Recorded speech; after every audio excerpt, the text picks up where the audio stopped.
2 Chronicles 7. When Solomon finished praying, fire came down from heaven and consumed the burnt offering and the sacrifices, and the glory of the Lord filled the temple. The priests could not enter the temple of the Lord because the glory of the Lord filled it. When all the Israelites saw the fire coming down and the glory of the Lord above the temple, they knelt on the pavement with their faces to the ground, and they worshipped and gave thanks to the Lord, saying, He is good. His love endures forever. Then the king and all the people offered sacrifices before the Lord. And King Solomon offered a sacrifice of 22,000 head of cattle and 120,000 sheep and goats. So the king and all the people dedicated the temple of God. The priests took their positions, as did the Levites, with the Lord's musical instruments, which King David had made for praising the Lord, and which were used when he gave thanks, saying, His love endures forever. Opposite the Levites the priests blew their trumpets, and all the Israelites were standing. Solomon consecrated the middle part of the courtyard in front of the temple of the Lord, and there he offered burnt offerings and the fat of the fellowship offerings, because the bronze altar he had made could not hold the burnt offerings, the grain offerings, and the fat portions. So Solomon observed the festival at that time for 7 days, and all Israel with him, a vast assembly, people from Lebo-Hamath to the Wadi of Egypt. On the 8th day they held an assembly, for they had celebrated the dedication of the altar for 7 days, and the festival for 7 days more.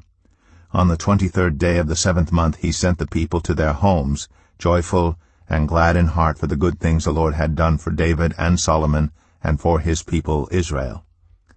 When Solomon had finished the temple of the Lord and the royal palace, and had succeeded in carrying out all he had in mind to do in the temple of the Lord and in his own palace, the Lord appeared to him at night and said, I have heard your prayer, and have chosen this place for myself as a temple for sacrifices.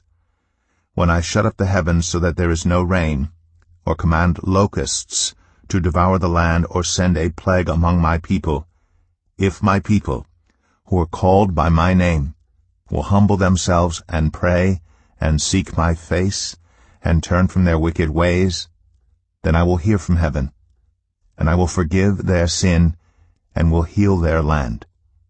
Now my eyes will be open and my ears attentive to the prayers offered in this place. I have chosen and consecrated this temple so that my name may be there forever. My eyes and my heart will always be there.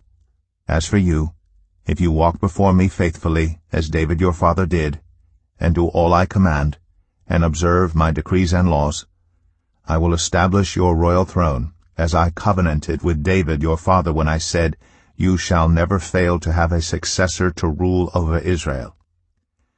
But if you turn away and forsake the decrees and commands I have given you, and go off to serve other gods and worship them, then I will uproot Israel from my land, which I have given them, and will reject this temple I have consecrated for my name.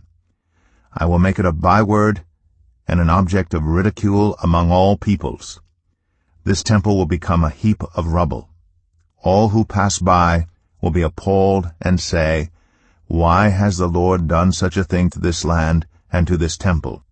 People will answer, Because they have forsaken the Lord, the God of their ancestors, who brought them out of Egypt, and have embraced other gods, worshipping and serving them.